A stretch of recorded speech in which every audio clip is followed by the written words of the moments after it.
Welcome everyone. Welcome to Project Lean Nation. If you haven't known, guys, we offer prepared nutrition, but we also kind of do nutritional education first and foremost. This is our shake bar, kind of what we would definitely make today as a snack. This is kind of like the front of what we do. We offer, about 28 different meal options, portion sizes.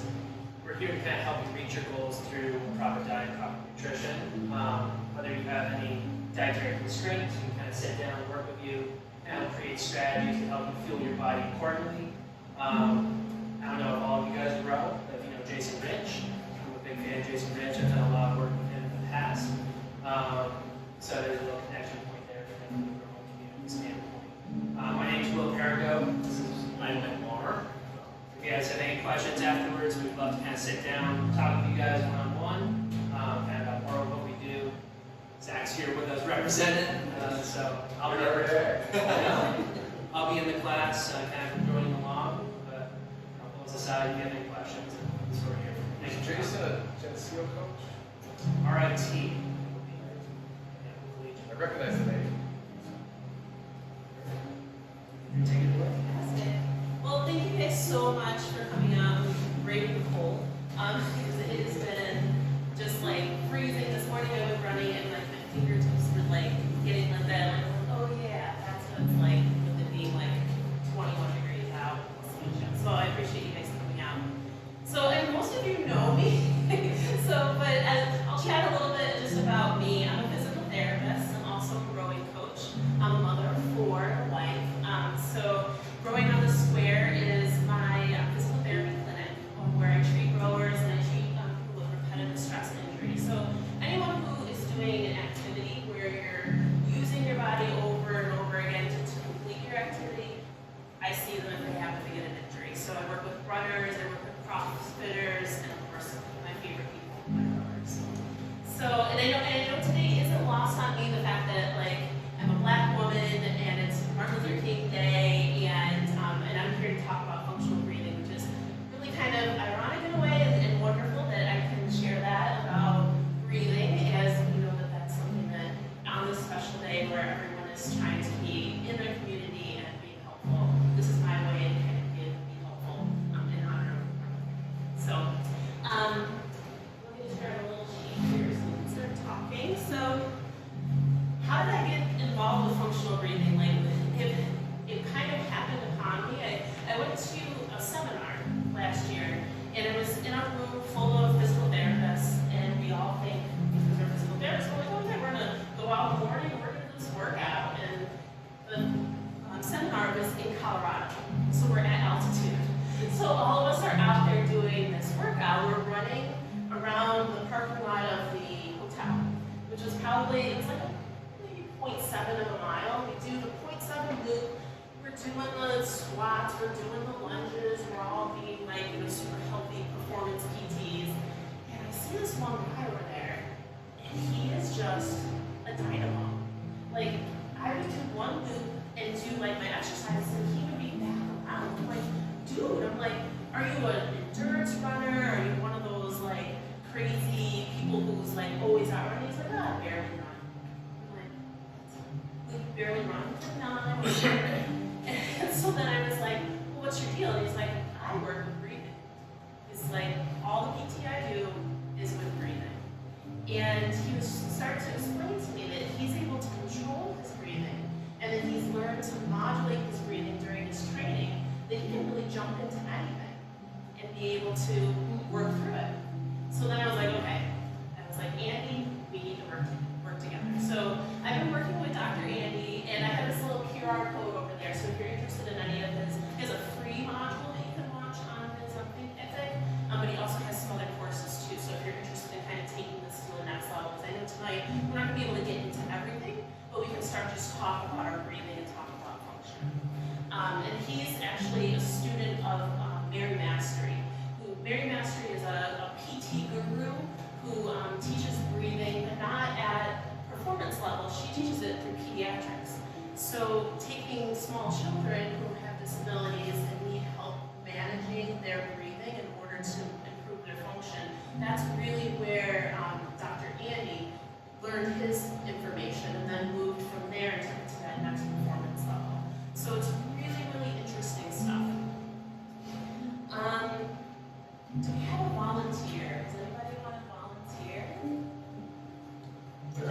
Come on up, come on up. So, it's not going to be difficult, you're just going to breathe. So you can stand here. No, I don't want to do that. Just stand nice and easy next to your body.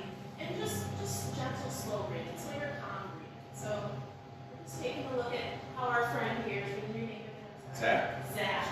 Adrian. It's nice to meet you. Just nice, calm breathing. You can see, gently moving through his chest. His mouth is closed, which is something that we'll talk about breathing and why that's such a good functional way of breathing. And you're breathing just nice and easy. Now I want you to imagine like you're out for just like a little bit of a jog. Can you give me your jogging breathing? Okay. Perfect. And then without the motion, but with the action, I want you to do like the type of breathing you would use on your most strenuous workout. Perfect. And as we're noticing here, we're getting some movement through the shoulders, the chest is going up and down, all different things that are part of the dynamics of breathing. So thank you very much. Yeah. Next time, pick a jogger. So our breathing system, we tend to use our whole system as we get older. Watch a baby breathe. Babies breathe through their belly. As we get older, we start to bring those shoulders in. We start to bring the stress in. We start to tighten up when we're using what we call these accessory muscles that are up from the neck. What we want to redo and think about with our functional breathing is how's the system actually set up. So we have our diaphragm, which is like a pancakey type of muscle that's lining the underneath of our rib cage. You can imagine that your diaphragm, as it expands, it draws down, and then inside your belly is all of your pelvic contents. Okay, so as you breathe, that pelvic contents is to go down and back up, down and back up. So as we're expanding that diaphragm, we're also going to be massaging our internal organs. You can imagine that if you're breathing through up here, that you're not getting that gentle massage to your lower organs, which help with what your lower organs need to do. So it's really important to be taking that time in order to balance the system back out. The other part of our diaphragm, which is really, really important and very interesting, is that your diaphragm is underneath those ribs. It comes back down behind, but the tendons of that diaphragm hang on the low back. So, for people who are having anxiety and having trouble with low back problems, tightening up that low back, it can also affect your breathing because the diaphragm is attached to the front of the vertebrae of the low back. So you can see with the fact that you're working on massaging those internal organs, you're working on helping that low back not be tight by using that diaphragm and letting it stretch with every breath. You can see how breathing is tied to how your body is functioning. So we want to start with our breath at our diaphragm. The diaphragm expands, the handles of the ribs should come out, the chest should fill, the chest should act, and then just ever so slightly with the accessory muscles. What you want to think about is the diaphragm is also made of slow twitch muscle. So back to science class when we were kids, slow twitch muscle, that's your endurance muscle. Those are the long acting muscles, the muscles that are for support. Everything from posture is you think of being in your slow twitch. Your diaphragm is that slow twitch muscle. Your chest muscles are fast twitch. So they want to respond, and that's why our breathing patterns tend to, as anxiousness, as busyness, as life gets fast, then your chest muscles want to do your breathing. And then your accessories, they're along for the ride. So your neck muscles, they're like, chest, if you can't do it, I'm here to do it. I'm going to lift that rib cage up and try to oxygenate you from up here. So we always want to think about the diaphragm being the green light, the chest being the yellow light, and the accessories being the red light. We want to use the accessories the very least.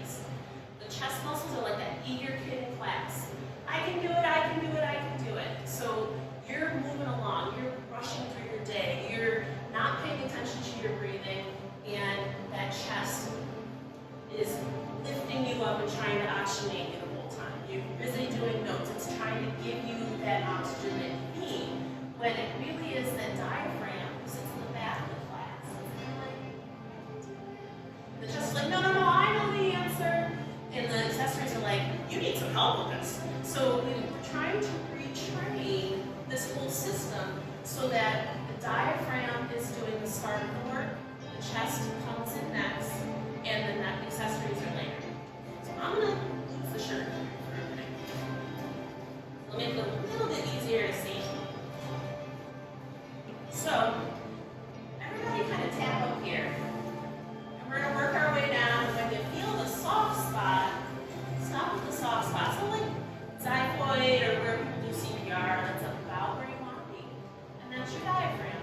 And the way you know you're on the right spot is I'm gonna have you sniff like a dog. You feel that little pulse in and out? That's the beginning of your diaphragm contracting. So when we start our breath, we want to try to move that hand in and out. I want everybody to pretend like you have like a little racquetball in your hand, okay? And you're going to breathe in, and you're going to try to move the racquetball forward and move it back. So nice and easy. Racquetball moves first. So chest and shoulders stay still.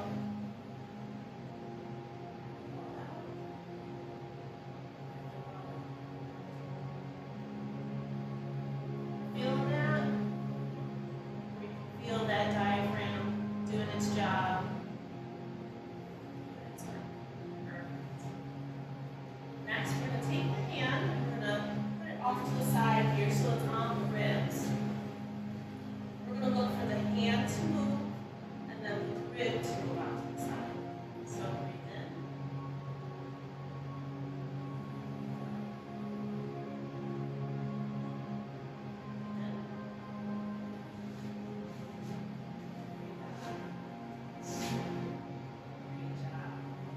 Everybody feeling that?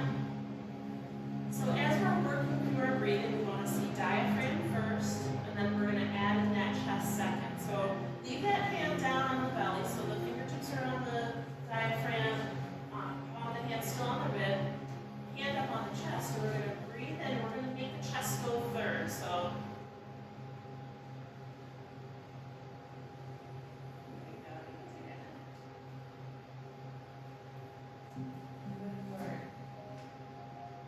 and you can feel that you have to put a little bit of thought into it to sequence it. Now what I want you to do is you're going to watch me first. I'm going to take a really deep breath and you're going to watch for my neck muscles to contract. And that's going to be the last little bit. As my lungs get really full, that last little bit, so you're going to be able to see that in my accessory muscles up here. So.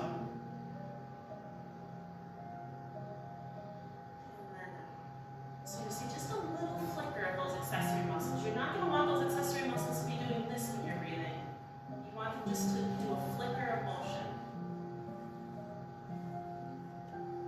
And that's with your biggest breath that you're thinking about, getting it all the way up and just to a flicker of your accessory muscles. Let's try that again. So everybody, hands on.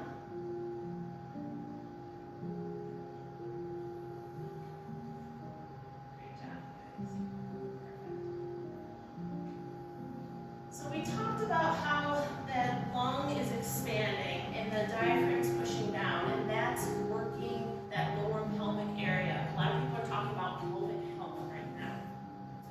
And the key is as you're practicing your breathing, searching for the feeling of the expansion of your pelvic muscles. So that I'm gonna have everybody stand. It's kind of easier if you're standing up to do this, but you're gonna get enough breath that you can feel the push down of the air and of the diaphragm, so you feel like the dropping of your pelvic musculature. It's weird, it feels different, but when you're doing your deep breathing, it's a second key to add in when you're doing that relaxation in order to relax all the pelvic muscles. A lot of times people hold those pelvic muscles, which can lead to dysfunction. Overactive pelvic muscles can lead to problems with urination, problems with bowel movements, and taking the time during the day in order to be massaging all your pelvic contents plus the pelvic muscles is really helpful for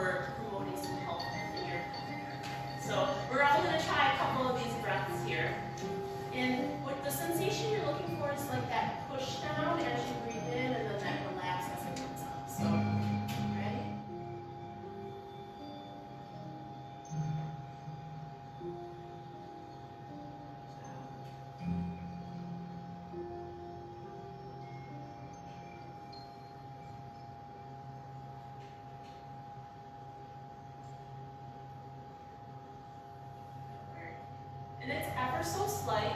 A lot of these breathing activities you'll have to practice, and a great way to practice is inside lying in the bed. So just being able to lie on your side will take gravity away, and it'll give you that opportunity to move the belly in and out, and also feel that expansion through the pelvic area. Go ahead and have a seat. The next thing we'll kind of talk about is why breathing with our mouths closed, like our friend demonstrated, is so important. Alright? So our noses on the inside are made to take that cold air and regulate it, clean it, and get it ready for heading into your lungs to use. And getting that opportunity to breathe in through the nose and then out through the nose allows for you to regulate your breath. The key to this, and something that I've been practicing and something you can give a whirl, especially when you're out and you're walking or running or while you're doing your exercise. If you're doing a low-level exercise, start playing around with the idea of keeping your mouth closed and breathing in through the nose and out through the nose as slowly as possible. Now, this might give you the feeling as you're exercising like you're don't have enough breath, like that you're short of breath, and that's okay. Because we're retraining our system, because our brain is so wonderful and it sends messages to us to tell us, hey, you're not getting enough oxygen. However, if you're used to over-oxygenating, keeping your mouth open and breathing in and out of your mouth during exercise, you've taught your brain to lower the threshold of when we send out that I'm running out of breath alarm. So I always talk about freedivers. The freedivers are an extreme example of people who taken the threshold for the alarm and put it basically into nowhere. Like they will literally hold their breaths until they pass out. And you don't want to get to that point, but you want to be able to start slowing your breathing while you're exercising so that you can become accustomed to the CO2 buildup. The byproducts of exercise are very key for exercise and energy production. So you need to be able to manage those byproducts in order to increase your endurance. So something that you can try when you're out walking, or when you're running, or on the erg, when you're doing a steady state, keeping that mouth closed and breathing in through the nose and out through the nose. The other thing that you can do, which I find I've been practicing the whole in through the nose, out through the nose. And I talked to Dr. Andy and I'm like, what is going on? I am snotty as all get out. and so what he started to explain was that the increased mucus production in our lungs is there to help us with exercise. And the way to manage that so that you're not having to blow your nose every 5 steps, the way to manage that is to put a little bit of resistance on your breathing. So we're going to practice a special technique that's to move the mucus around so that it stays stuck to the wall and doesn't try to leave your lungs. And you want that mucus to stay in the lungs because it provides a buffer for the exercise. It keeps the lungs from drying out on the inside, which helps to prevent dehydration during exercise. They find that if you close your mouth and you're breathing in and out through the nose, that there is like a 42% reduction in the expiration of your hydration. So you stay more hydrated when you exercise in this way. So we're going to practice this, and the first thing that I'm going to have you guys kind of listen to me. I don't know if you'll be able to hear it, but it's almost like a hum, just short of a hum. So as you breathe in, I always like to say, like it's like someone doing yoga.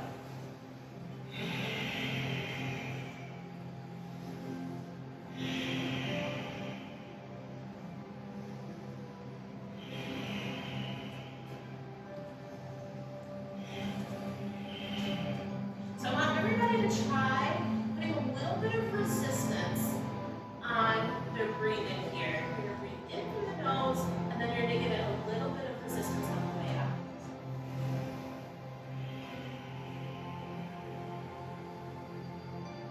Try to get all the air out.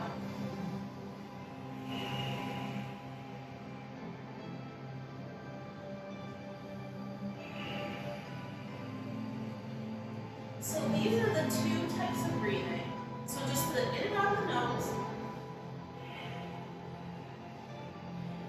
and then a little bit of resistance.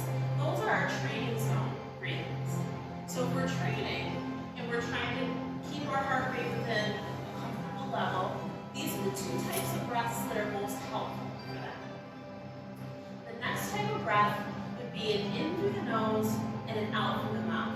And Dr. Andy always calls this the yellow. So we're going from our green breathing, which is the nice calm in and out of the nose, to our next level, which is the breathing in and then adding a little bit of resistance. Those are both training levels on your breathing to the yellow level. So yellow level would be breathing in through the nose and out the mouth. Why that's yellow? Because, of course, like we talked about, we're losing that moisture, we're losing that hydration if we're using that breath. But what will help us with that breath is when we're doing an activity of force. So if you're breathing in and then breathing out, you can get that extra force and power. It helps to recruit the force and power. So that is our yellow breath. So this is going to be the type of breathing you would want for performance. So you might have to have that extra effort so you can recruit and use that breath. The red breath would be where we're breathing in our mouth and then out of our mouth. That is the toughest breathing because the air goes into our mouth, it's not filtered, it's not heated, and it hits your lungs.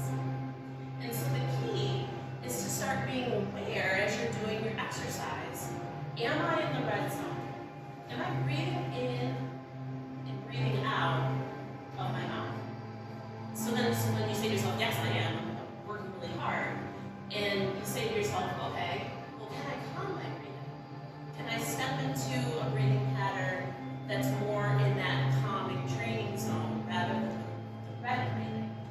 So taking that moment to say, am I working really hard and I can't breathe through my nose and in and out of my mouth and use my force? Or am I above where I should be working? And the interesting part about this is like you can play around with this as you're working out. So if you find yourself getting into that red zone, you can ask yourself, why am I here and what breathing pattern can I use? If you're all the way up in red, maybe drop yourself back into yellow and think about, okay, breathing through my nose, breathe out through my mouth, some force. I'm going to use that to bring my breathing and my breath back around. So you can use these three different types of breathing in order to make sure that you're keeping yourself into an endurance zone that's comfortable. One other thing that we can kind of play around with is using our breath as we do movement. So we're going to do some squats here. So it's just easier. We can get down on the mat a little bit. Everybody's just going to stand up. So we're going to breathe in on the way down, on the way out. Okay, so perfect.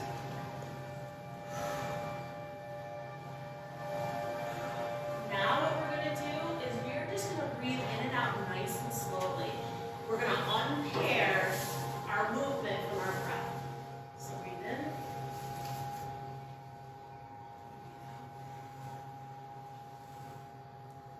Breathe in. Out. So there's a type of breathing that you can do where it's unpaired with the motion that you're doing. Because a lot of times, a lot of times what we tend to do is we match our breathing to the activity we're doing. And as the pace of the activity increases, our breathing increases. As our breathing rate goes up, our heart rate's going to go up. So if you're training your endurance and you're trying to have better breath control while you're doing your exercising, think about taking some time to be breathing and it's not matched to what you're doing. And I know as rowers, we tend to match every single stroke with that breath. And this is kind of like patting the head and rubbing the belly. It's very hard. I've been practicing it, and it's very hard to do, but it's so worth it. And I've been able to use it in my running in order to feel more calm and get more endurance out of what I'm doing exercise-wise. So when you're rowing, what do you do on that side? So we usually exhale at the finish, inhale on the recovery, blowing out to the finish. But if you're doing a steady state work, trying to get through that full stroke and unmatch it, especially when you're doing those longer pieces, and it'll keep your heart rate down. Because if you start bringing the rate up, so say you're doing a rowing piece that's at 24, that's 24 breaths per minute. If you're just doing 30, it's 30 breaths per minute. Imagine if you could unpair your breathing and keep your heart rate down on 2K at 32, where you would usually be using a breath for every stroke. Now, maybe you get 2 or 3 strokes in while you're completing that breath. And then that will take you from that level of red, the panic that sometimes happens as we perform, to bringing you back down into green so you can control your breathing. Super interesting stuff. I love all this breathing work. The other thing to kind of think about is the breath and posture. So keeping those shoulders down, and as you're breathing, really expanding. And I want you guys to do a couple more breaths, really, really deep breaths. And I want to see if you can feel it up here in the back. So try to breathe enough to kind of get those upper back ribs moving.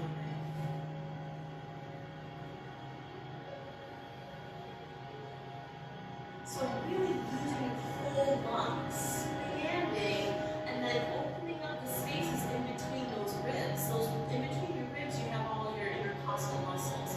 Those intercostal muscles only get stretched when we breathe, when we put that deep breath in. So everyone's homework is going to be, I'd like you to start thinking about your functional breathing and doing 30 deep breaths somewhere throughout your day. So, and my friends who see me in Clinton know that I always love pairing it with brushing your teeth.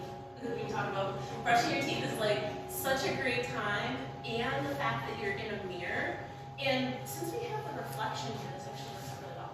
So, when you go to brush your teeth, and you're finished, and go ahead and do 5 or 6 of those breaths during that time. Really watch yourself. Like really look to work those intercostal muscles. Really open up the space in between. And if everybody, I don't know if we'll be able to see ourselves in the window here, but take a window spot.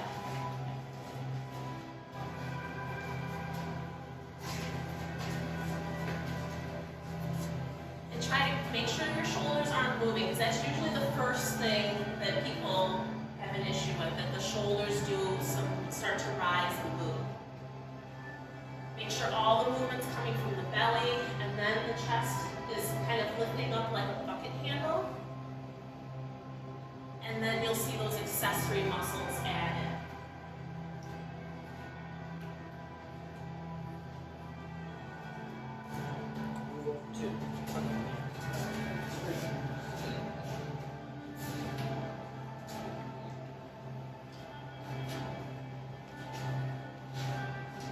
And if you're practicing this on a daily basis, I promise you, because I've done it myself, I promise you it makes a huge difference. It's just unreal. Like there'll come a moment or a time where you go and you breathe and you can stretch and open every space in between those ribs, because you're just able to put all that air in there. You can start to open those different areas. All the things that get us into this position start to open up. We can drop those shoulders back. We can bring the shoulder blades back down. We can put our shoulder blades into our back pockets rather than having them riding up and out. So take those deep breaths, about 30 in the morning, and then maybe another 30 in the evening. If you can start to work on getting that breathing under control. The other thing I want you guys to work on is, let's see, some different positions. So we've done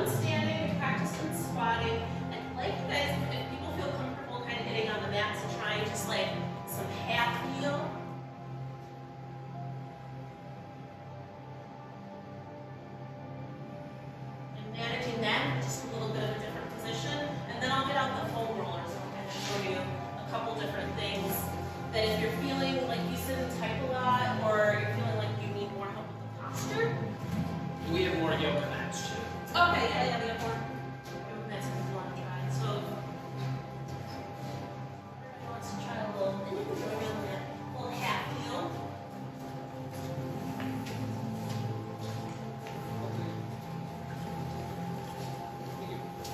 So again, it helps to put the hand on the diaphragm, or if you found it was a better cue to use the racquetball idea, try to move the fingertips out.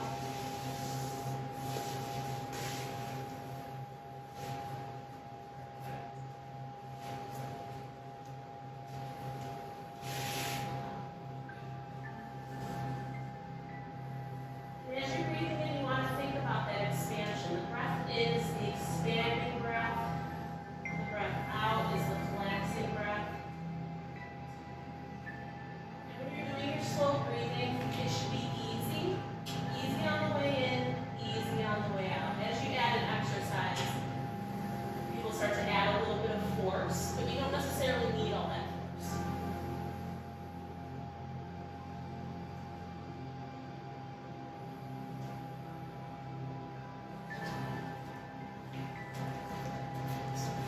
Excellent. So I'll get down on the mat and I'll show you guys a couple of different things. People have foam rollers at home. So a couple really great ways to use foam rolling to help with your breathing. Especially because we're all on the phone, we're all in this position at one point or another. Even if it's just to drive to and from places, we get into this collapsed position. I always say gravity gets the best of all of us over time. So that's why people start to get into that really flexed position. So taking time to get into an extension position at least one time during the day, whether it's in the beginning of the day or the end of the day, is just a smart way to go. So we can start with our foam roller here. And as you're doing your breathing, do your snow angels and as my shoulder blades.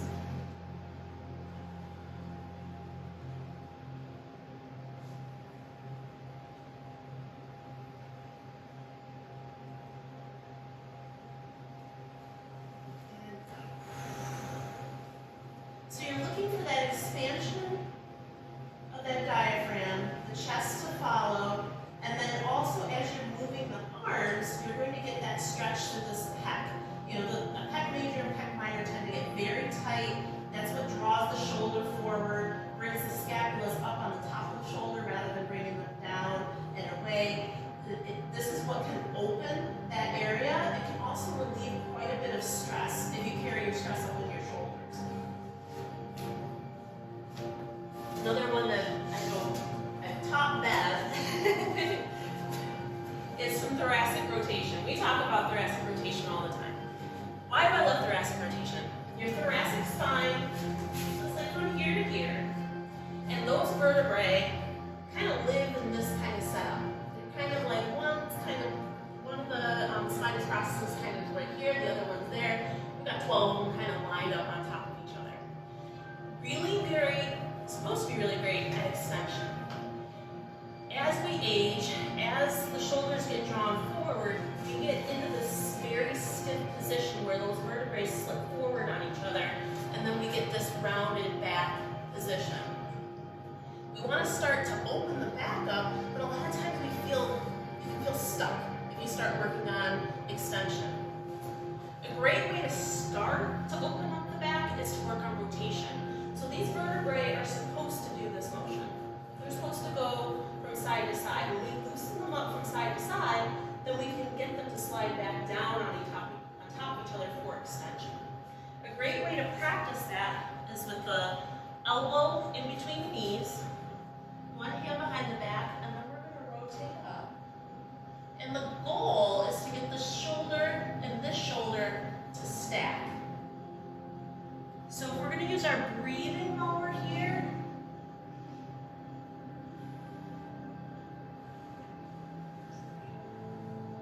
So out on the way down, expand on the way up. Oh, my shoulder. But this is one of my favorite ways to work on thoracic rotation. Thoracic rotation gives us thoracic extension. Thoracic extension brings our shoulders down. With our shoulders down, we have nice deep breathing. So I want everybody to try this rotation movement. If everybody gets comfortable in like a short sit position, if you're not comfortable with that, I can give you a standing version or a hands and knees version. So I'll give it a whirl. So as you come down, you're breathing out. As you come up, you're breathing. Wait, sorry. Yeah, you're breathing in. So you're expanding as you rotate. Everybody grab a spot. Try that.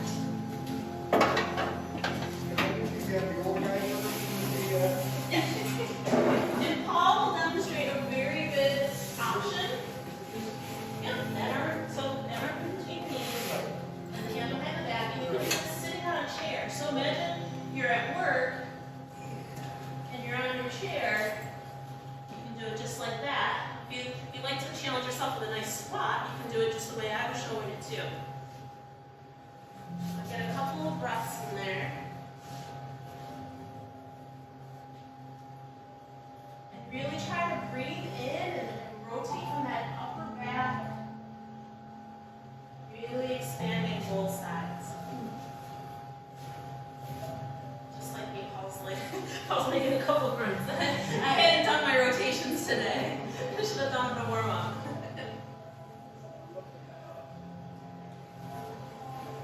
Excellent. Ooh, and these chairs are the right size too. So I'm gonna do. Yeah, Paul's is coming next. Yeah. So now that we've opened up our rotation, we'll work a little bit on extension, and you'll need one of these chairs. Let's scoot that chair here.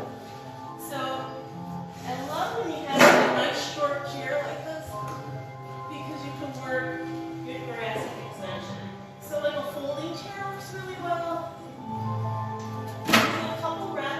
What's happening is that my spine is pinned in that position, and you'll need to keep your elbows together because as we kind of move down here, your scapulas will get in the way if your elbows aren't together. So,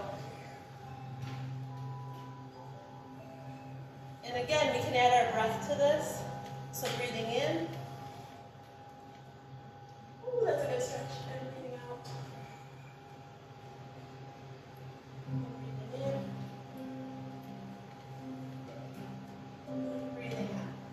So after you've done a couple in that position, you're going to slide down the chair a little bit more.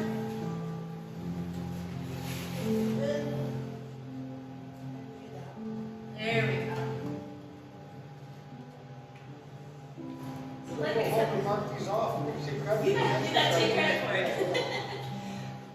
These are really fantastic for opening up that upper back. And if you're working on your breathing and doing a little, and we don't want to call it breath work because we're breathing. We breathe all the time. It's not work. It's just mindful attention to your breathing. If you're doing that mindful attention to your breathing, add this into your stretches. As you're working through what you do, whether it be a workout, whether it be just stretching that you're doing, resistance training, adding that breathing element into it will open it up quite a bit more. And let me see if I missed anything. If you're interested in reading more about breathing, great book that Beverly gave me called Breathe by James Nestor.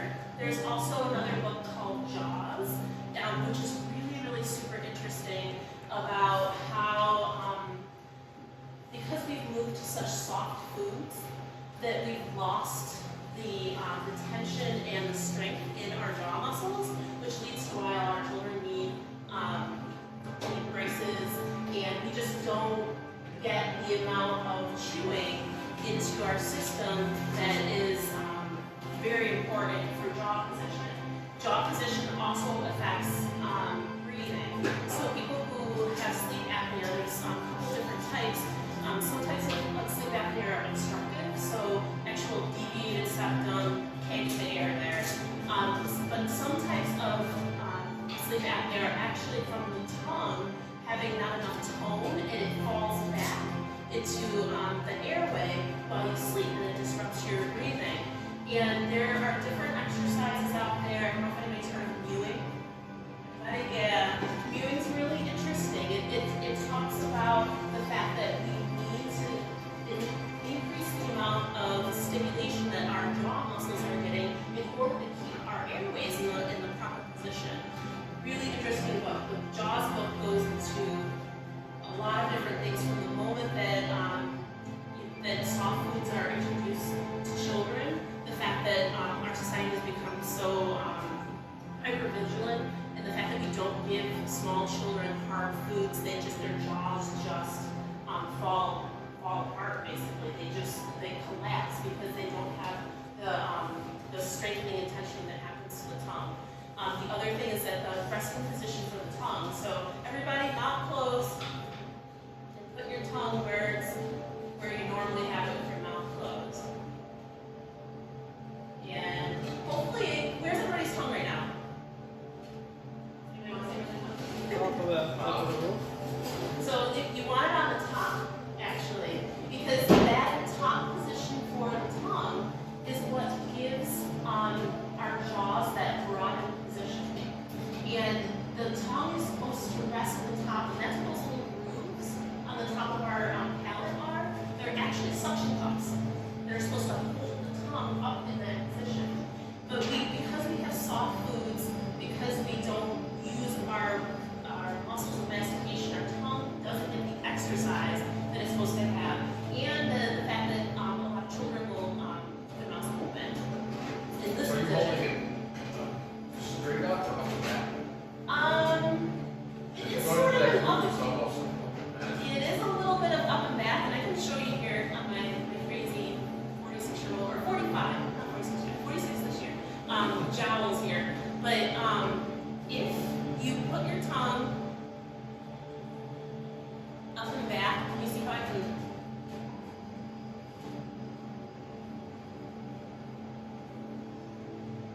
can actually, that's your tongue.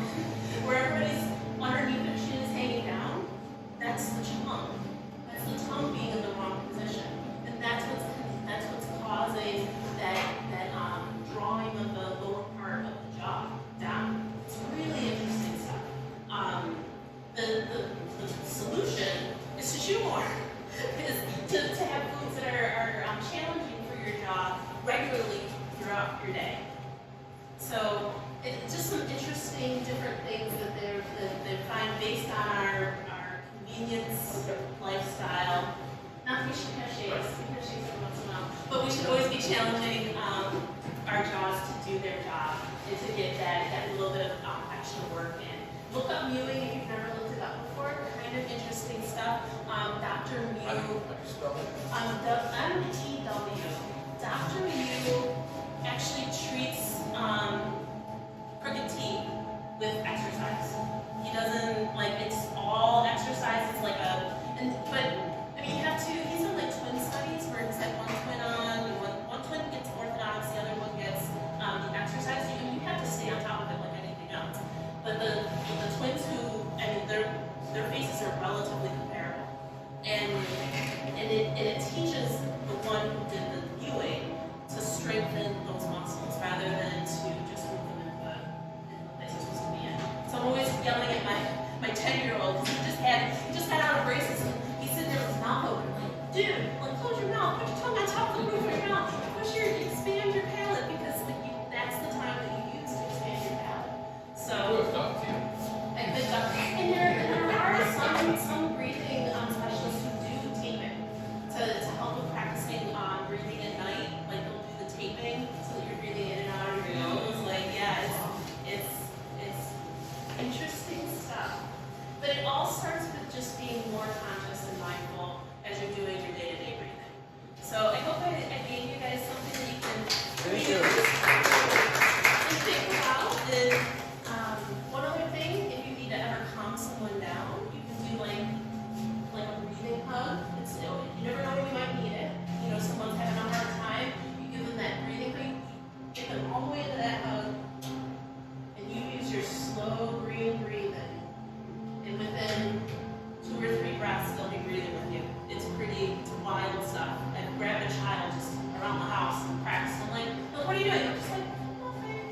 Practicing. And they're like, oh, I feel so much calmer. I'm like, yeah. Because it's neural calming and those nice slow breaths. Yeah. Yeah. Paul got arrested for breaking steps. I said, I'm helping you with this. Well, thank But you for the guys. foam roller, you got the tall one. Most of them, I've got the short one. So the short one, can you still do the... Yeah, the short one is just a Like little that. bit, it's a little bit more awkward. The tall one, that's from Amazon. I actually have one from Five Below that I really like. It's like, it's almost like a pool noodle. So when we use it at the gym, like, it's not as neat. This one, I mean, these ones are hard. Yeah, that's So- what I was thinking. You gotta kind of, It's I mean, not this would be gonna like be a, like, if you put a band around your knees, you could do a little bit of abduction work while you're doing this too. So stabilizing through the lower body. You can still do it, it's just not as fun. It's a little more extra work. Yeah. And then I didn't show you guys, we did the thoracic on the chair. You can also do it here on a foam roller too. And then if you get to the point where you're getting really good at this, you can put a weight behind your head and do thoracic extension exercise. The other thing is you can do that rotation exercise. We haven't gotten in that quite yet with the banded. So you're pulling down, lifting up. So the band would be around my shoulder and hooked against that wall. So you're pulling me back, and then I would be pressing it down and pulling back. So just another way to advance those. But foam rollers are great for especially like those upper body stretches. I love that. As far as like foam rolling with the lower body, when you're thinking about foam rolling pre-workout, I always think fast. Like you're trying to wake the muscles up. The foam rolling is part of that neural stimulation circuit. So it's waking those muscles up. So you're gonna be getting on the erg, you're gonna get in there, you're gonna give it that fast push.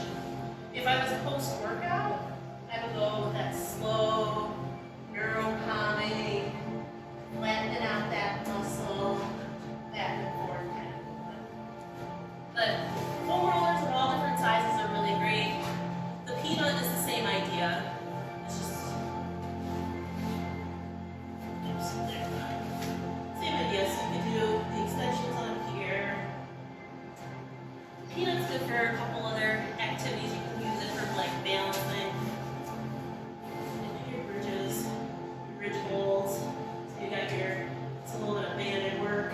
You can kind of use the peanut for a couple different things, and then for kids too. I'm just rambling at this point. Thank you guys so much. If anyone has any questions, you guys all know about my gym over on Lake Ave. You don't know about my gym over on Lake Ave. So Accelerated Athletics is where my clinic is out of. And really great 24/7 gym. And I have lots of rowing equipment. I train rowers. We do all sorts of really fun stuff. Sunday mornings, we've got rowing class and kind of an interval weights and training class that's going on. Wednesday mornings, I'm at Jensen Waterway Center. You don't know about rowing. We row together. They've always been trying to get me because it's Yeah. fast. And I do the rowing machine at the gym a lot. I like it. Yeah, another class that I wear. Yeah, you should really try it out. Like it's so much fun. It's just on the street from here. And we do Jensen Waterway Center. I'm also affiliated with them, and we do classes on Tuesdays and Thursdays and Saturday mornings. So if you want to come to one or come to all that's available, I will keep your email address and I'll send you some information. National Learning. Wednesday morning I do her class and National Learner Road Day is in June. I'll send you a list. Great, thank you. Then you can come out and try to get in the boat and Sure. see what we all love about it. So, That's good. Thank you so much. definitely. Thanks for watching this functional breathing workshop. If you're interested in having yourself assessed, please reach out, rowingonthesquare@gmail.com, and we can book your session today. If you're interested in having a workshop at your place of business or with your group, please feel free to, again, shoot us an email at roaringonthesquare@gmail.com. We're more than happy to set up a workshop to cater to your clients. Thanks again, and please continue to browse our website and also our YouTube channel for more information. Take care.